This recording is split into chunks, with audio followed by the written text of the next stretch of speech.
Dagdag ka na daw yun. Alright, sige. Next na tayo. Eto na. Next na ang ating Queen Star, Sexy Lady.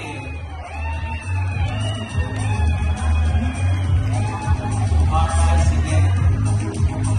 Walang sisigaw. Baka mag-disqualify kayo. Okay lang yan. Bunod na. Actually, magagaling din ito. Ewan ko lang po yun. Bakala na yung judges sa inyo, guys. Kilala ko kasi itong mga ito. Sige, sinong nabunod? Si Joshua. All the way from Manila. Sige. Sana may yung isa, helicopter naman. May magsayo ng helicopter. Nakapagpagpakad na siguro eh. Ano ang sasayo nito ni St. John? Kill this love. Kill this love na yan. Ay, ba? As a color. And then, pero ibang person. There you go! Winstar and si Joshua.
St. George.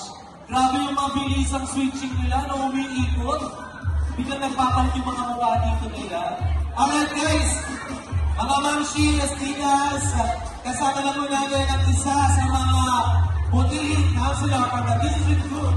Counselor, Foto Cogillo Gonzalez, palakpakan naman po natin. And Consi, magandang hapon po. Pabati ka na, okay lang. Rest na muna. Sige, huwag na natin papagalin yan. Magandang hapon po sa lahat. Ito po, aking birthday celebrant. Oo, ano kayo ito? Kailan po ba birthday ni Shibu? Sino nakakaalam? Kapag Ken, hindi ko makakalimutan dahil magka-birthday kami. So, ito naway birthday natin. Kung maging puno ng pagpapala, natin pakatulong sa mga tao. At huwag na huwag kang okay? So, sa lahat po, magandang hapon muli. And happy birthday sa akin. Thank you so much, Consi Bottom. Yan. Si Consi lang naman ang isa sa mga major sponsor. Ewan mo ba, no? Siya lang yung kakaibang counselor dito sa Mandaluyong na may hotdog. No, may pa-hotdog yan si Consi. Pero, alam mo naman, alam niyo ba, ano yung pangtawid gutom yan? Hotdog, di ba? Pero, higit pa doon, malaki po ang nakitutulong ni Consi, special na mga super group. Isa ni Consi sa mga nagsusuporta po